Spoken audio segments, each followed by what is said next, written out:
Mbola vitsy eto ireo sekoly mahazatra mandray ireo zaza manana fahasembanana eto amintsika amin'izao fotoana. Ankoatra ireo sekoly manokana natokana ho azy ireny raha ny fanazavana.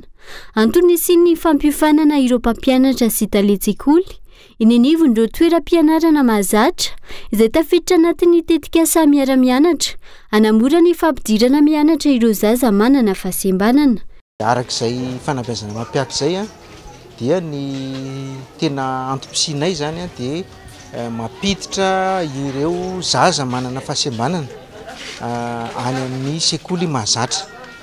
Ny mahazatra antsika hatramin'izay dia any amin'ny sekoly manokana tahaka ny akama ohatra na ny fofajà na ny fofamà ireo zaza manana fahasembanana. Fa ny tanjona eto zany dia miatsihatra sy miditra mivantana amin'ny fiarahamonina tsotra ilay zaza manana fahasembanana.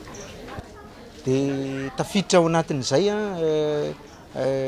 tanjona zay ny fampisitrahana anazy ny zony, ny zo hianatra, ny zo hilalao sy ny zo rehetra tahaka ny zaza ananany zaza tsy manana fahasembanana.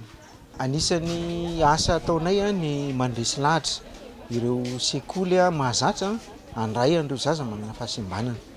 Ny zavatra tsampy aloha amin'izao dia efa mihamaro ny talentsikoly no resy lahatra amin'ny andraisana an'ireo zaza manana fahasembanana. Dia ny mahakasika ny fitaovana raha teo tafiditra ao anatin'ny sehatr'asa izay ataonay ny fampiofanana ireo mpampianatra any amin'ireny sekoly mandray tanana zaza manana fahasembanana reny mba ho afaka apita araka ny tena tokony ho izy ny fampianarana sy ny fahalalana. Dia misy moa zany programme de formation izay omenay azy reny mba ahafahany tena hoe manaraka ny fenitra sy ny kalitao ary mifanaraka amin'ny filàny le zaza manana fahasembanana ny fampitana n'ilay fahalalana. Jehivana manodidina 500 isan'ny taona ny zaza manana fahasembanana iantsoroa ny tetikasa miara-mianatra eto amintsika. Antotanisa izay azo lazaina fa ambany oharina amin'ny habetsahan'ny ireo zaza manana fahasembanana mbola tsy tafiditra any an-tsekoly ho hiatran'ny fanazavana.